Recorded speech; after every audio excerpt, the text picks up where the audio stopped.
لیں گے انشاءاللہ۔ دوسرا چونکہ آپ کے علم میں ہے مجلس وحدت المسلمین پاکستان ایک رجسٹرڈ سیاسی جماعت ہے جو پاکستان کے طول و عرض میں اپنی پولیٹیکل پریزنس رکھتی ہے۔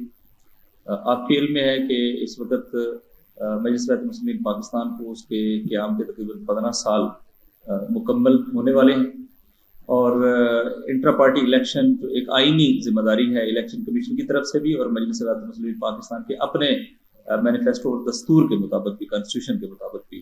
تو وہ پروسیس جو ہے وہ آ چکا ہے۔ مجلس وحدت المسلمین ایک ڈیموکریٹک پارٹی ہے، جمہوری پارٹی ہے، اور اس کے چیئرمین کا اس وقت جو علامہ سینیٹر علامہ راجہ ناصر عباس جعفری حفظ اللہ ہے، اس کے چیئرمین کا جو انتخاب ہوتا ہے وہ ہر 3 سال بعد ہوتا ہے، اور ایک پورے پروسیس کے تحت ہوتا ہے کہ جس میں کچھ ہمارے اداروں کی انوالومنٹ ہوتی ہے اور عوامی انوالومنٹ بھی ہوتی ہے۔ یعنی اگر فرض کریں کہ پاکستان کے 125 اضلاع میں تقریباً اگر مجلس وحدت المسلمین کا سٹرکچر موجود ہے تو ہر ضلع سے نام آتے ہیں شورا عالی کے اندر۔ شورا عالی جو ہے وہ ایک ایگزیکٹو انسٹیٹیوشن ہے، ٹاپ انسٹیٹیوشن ہے، جس میں 21 ممبرز ہوتے ہیں، اکثریت ان میں علماء پر مشتمل ہوتی ہے اور کچھ غیر علماء ہیں، جن میں سے چند افراد اس وقت آپ کی خدمت میں بھی موجود ہیں یہاں پر، اور یہ اس کو سکروٹنائز کرتی ہے اور اس کے علاوہ باقاعدہ طور پہ الیکشن کمیشن کا تعین کرتی ہے۔ سکروٹنائز کرنے کے بعد 3 نام جو ہیں وہ پورے پاکستان کے فورم کے سامنے، جس کو ہم مرکزی شورا کہتے ہیں، پیش ہوتے ہیں۔ پورے پاکستان کے تمام اضلاع پارٹیسپیٹ کرتے ہیں اس الیکشن پروسیس کے اندر، جو اس وقت اگلے جمعہ ہفتہ اتوار 3 دن کا مجلس وحدت المسلمین کا central convention intra party election کے لیے منعقد ہو رہا ہے، اسلام آباد میں G9 میں ہوگا انشاءاللہ، اور اس میں آخری روز یعنی اتوار کے دن انٹرا پارٹی الیکشن جو ہے اس کا انعقاد ہوگا، اور اس میں پھر ان 3 ناموں کو ہاؤس میں پیش کیا جائے گا، اور ان 3 ناموں میں سے جو بھی میجورٹی کے ذریعے سے انتخاب ہو جائیں گے پھر وہ مجلس وحدت المسلمین کے سیکرٹری جنرل جو ہیں وہ کے چیئرمین بن جائیں گے۔ یہ بھی آپ کے علم میں ہونا چاہیے کہ ہمارے ہاں یہ نہیں ہے کہ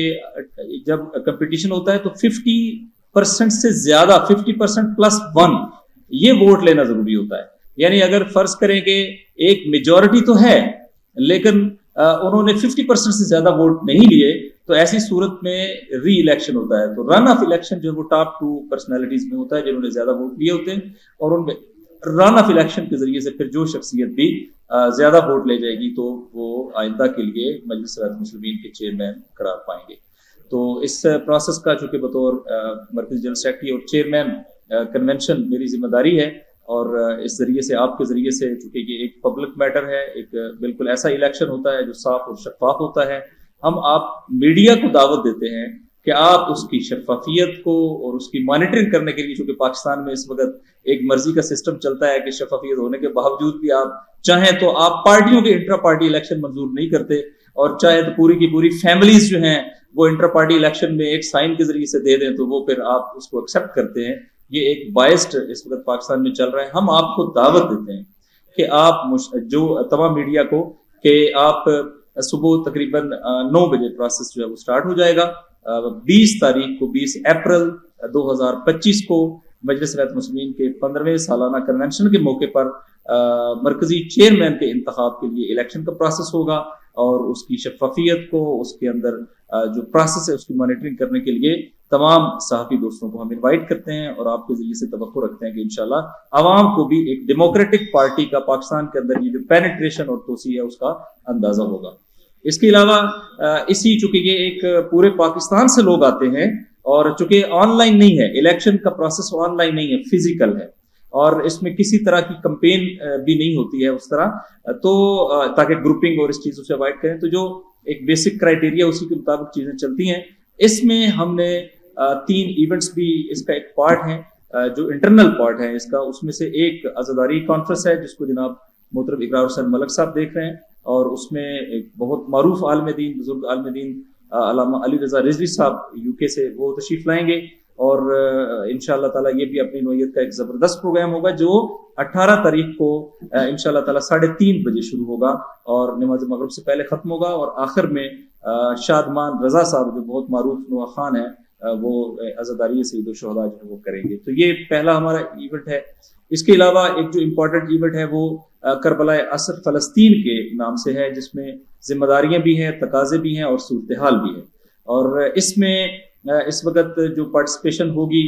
وہ ٹاپ میڈیا میں سے ایک شخصیت ہوں گے، وہ شاید ہم آپ کے اینکرز ایسوسی ایشن کے جو پریزیڈنٹ ہے وہ شریک ہوں گے. اسی طرح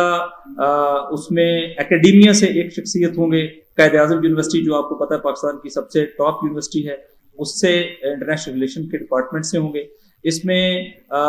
سینیٹر مشتاق حسین صاحب ہوں گے، جن کو آپ کو پتہ ہے کہ فلسطین کے حوالے سے